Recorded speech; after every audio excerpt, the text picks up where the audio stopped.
Satu kantong jenazah korban kapal tenggelam KM Nurul Salsa yang ditemukan berhasil diidentifikasi kurang dari 12 jam. Korban diketahui bernama Hasbi, berjenis kelamin laki-laki, warga desa Mak Minasa, Kabupaten Kepulauan Selayar. Usai diidentifikasi, korban langsung diserah terimakan ke pihak keluarga yang diwakili Polres Kabupaten Selayar. Tim DVI gabungan telah berhasil mengidentifikasi total 3 korban dari 3 kantong jenazah yang diterima. Hingga kini petugas masih mencari 14 korban hilang, sementara itu polisi masih terkendala kondisi para saksi untuk penyelidikan tenggelamnya kapal KM Nurul Salsa. Saya kira karena sebagian sampai sekarang masih dalam proses penyelidikan. Jadi kalau kendalanya saya kira karena sebagian saksi juga merupakan korban dari kecelakaan. Ini kita menunggu proses mereka, penyembuhan mereka baik secara fisik maupun secara mental mereka. Pemirsa, truk tabrak 9 kendaraan terjadi di Balikpapan, Kalimantan Timur. Sementara di Jawa Timur, akibat penjaga perlintasan tertidur, kereta api nyaris menabrak sejumlah kendaraan. Dan pemirsa, informasi yang akan hadir sekaligus menutup jumpa kita di iNews pagi hari ini. Anda bisa mendapatkan informasi terbaru lainnya di www.inews.id. Cuplikan tayangan iNews dapat Anda saksikan di kanal YouTube @official iNews. Akhirnya mewakili kerabat kerja bertugas, saya Camar Haenda. Dan saya Gracia Lapangaribuan, pamit undur diri. Terima kasih, selamat pagi dan sampai jumpa.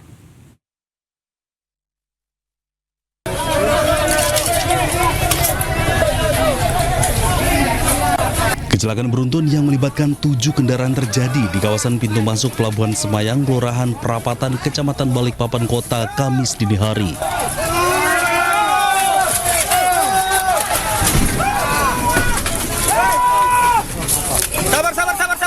Sabar.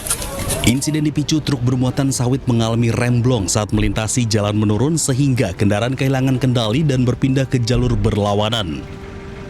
Benturan pertama terjadi dengan truk lain yang sedang bersiap memasuki pintu pelabuhan. Akibat kerasnya tabrakan, truk terdorong hingga menghantam sebuah mobil yang sedang terparkir.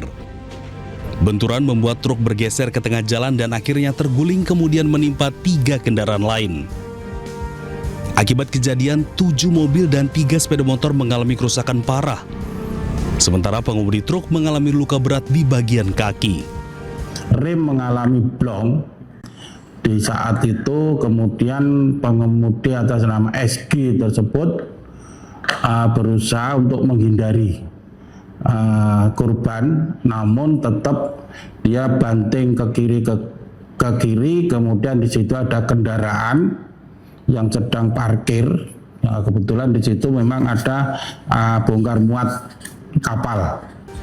Satlantas Polresta Balikpapan masih melakukan pemeriksaan terhadap seluruh kendaraan yang terlibat dan meminta keterangan dari para pengemudi untuk melengkapi proses penyelidikan.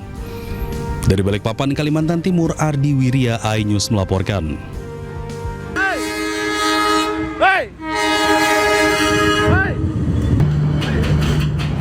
Hei, untungnya tak stop iki mau, Rek. Selamat tak stop iki mau ya, Pak. Suasana menegangkan terekam kamera warga saat kereta api berantas akan melintas di perlintasan Beraan Bandar Kedung Mulyo, Jombang, Jawa Timur.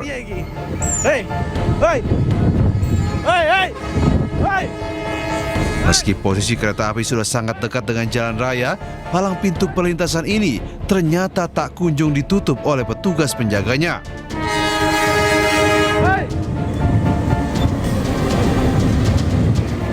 Dan benar saja, hingga kereta api melintas, palang pintu perlintasan kereta api di ruas jalan nasional ini ternyata tetap tidak ditutup.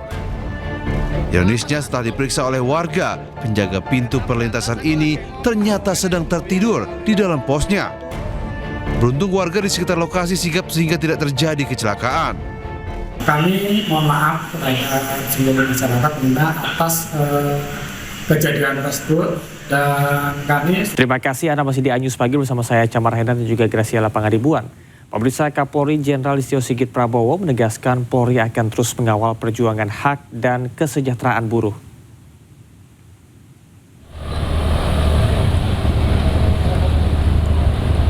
Hal ini disampaikan Kapolri saat meresmikan sekretariat bersama Koalisi Besar Perjuangan Buruh Indonesia (KBPBI) di Jakarta. Sekretariat bersama ini menjadi wadah konsolidasi sejumlah konfederasi buruh untuk menyatukan perjuangan dan aspirasi pekerja. Kapolri mendorong sinergi Polri dan buruh dalam menjaga iklim investasi tetap aman dan kondusif, sekaligus mengawal program pemerintah termasuk hilirisasi dan pembukaan lapangan kerja. Sementara Presiden KSPSI Andi Gani Nenawea menyebut sekretariat bersama menjadi simbol kesatuan buruh, termasuk dalam mengawal pembahasan rancangan undang-undang ketenagakerjaan.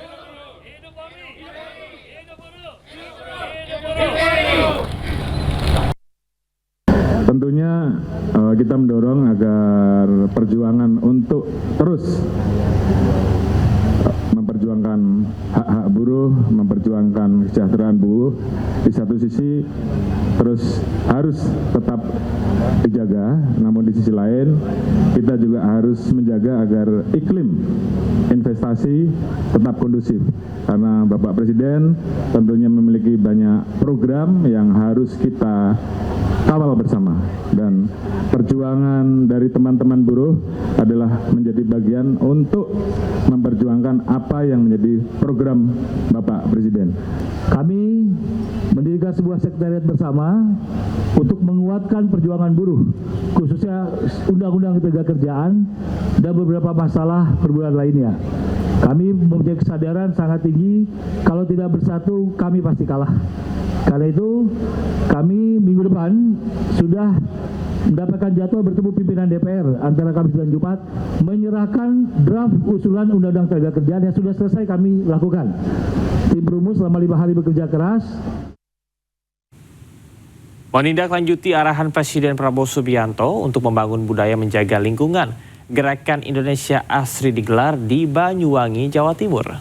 Ya, gerakan ini menjadi aksi nyata untuk mewujudkan lingkungan pesisir yang aman, sehat, resik, dan indah. Suatu hari, apel Gerakan Indonesia Asri digelar di Kampung Nelayan Merah Putih, Banyuwangi, Jawa Timur.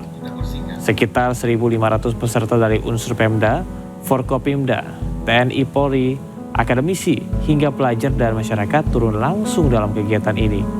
Usai apel, seluruh peserta melakukan aksi bersih-bersih di kawasan pesisir sebagai upaya bersama membangun budaya menjaga kebersihan secara konsisten sebagai bagian dari pembangunan nasional. Karakter Banyuwangi ini kalau ada arahan dilakukan dengan serius. Oleh karena kami mengambil momen ini, mau ngambil poin ini di Banyuwangi, karena kami yakin dia bisa menjadi example bagi daerah-daerah lain yang ingin meniru bagaimana cara memajukan sebuah program atau sebuah gerakan. Mudah-mudahan nanti Banyuwangi terus bisa konsisten. Kalau ada yang nanya bagaimana melaksanakan di kabupaten, nah lihat aja Banyuwangi. Pemirsa, libur akhir pekan bisa diisi dengan wisata petik melon di Subang, Jawa Barat. Pengunjung bisa memetik melon langsung dari pohon sekaligus melihat budidaya dengan sistem pertanian modern.